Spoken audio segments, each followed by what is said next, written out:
This is a Fox News alert. CENTCOM has just confirmed that the U.S. launched additional strikes against multiple targets in Iran. These attacks are a direct response to continued aggression against commercial ships in the Strait of Hormuz after the regime launched another attack in the strait earlier this morning. Of course, for more, we're joined via phone by Fox News Chief National Security Correspondent Jennifer Griffin. Jennifer, thanks for spinning up and getting on the phone with us. Walk us through what you know and what's happening right now. Of course, Joey. I just spoke to a senior U.S. defense official who confirms to me that the U.S. military is carrying out a new round of airstrikes against Iran right now.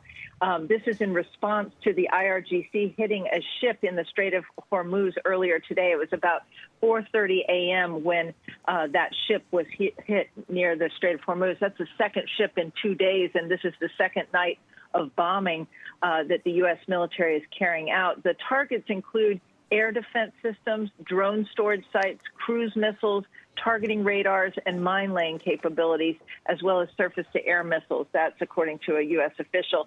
I'm told that this strike is much larger than last night, which lasted for about an hour. Iran, I'm told, had a chance to stop shooting. This official said they didn't take it. Instead, they attacked another ship in the Strait of Hormuz this morning, the MT Kiku.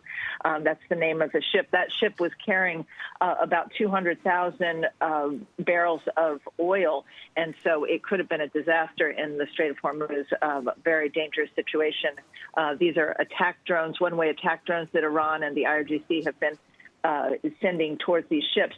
I also learned that Iran last night responded to the first round of U.S. airstrikes, that 1 hour of airstrikes, with attacks of their own on U.S. forces in Bahrain. So they did target a U.S. base in Bahrain. The U.S. and Bahraini forces combined to shoot down 9 Iranian one-way attack drones, I'm told.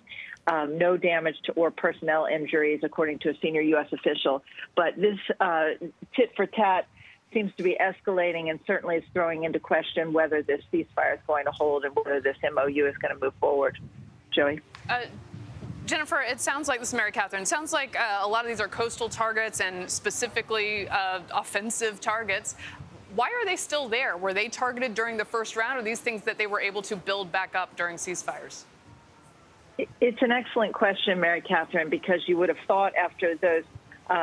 What we do know is that the U.S. military had a target list, a very vast target list, and that when the ceasefire back in early April was called, it was called somewhat suddenly, and at that time they did have plans to carry out the continued targeting of these sites, particularly along the Strait of Hormuz and those coastal areas.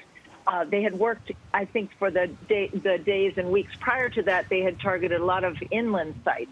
It is surprising because we've heard that there were explosions tonight on Keshem Island, which was hit last night as well. Mary Catherine? Jennifer, it's Joey. Thank you so much for joining us. We're going to obviously come back on this. Thank you for being accessible, and hopefully it stops with this, but we'll see.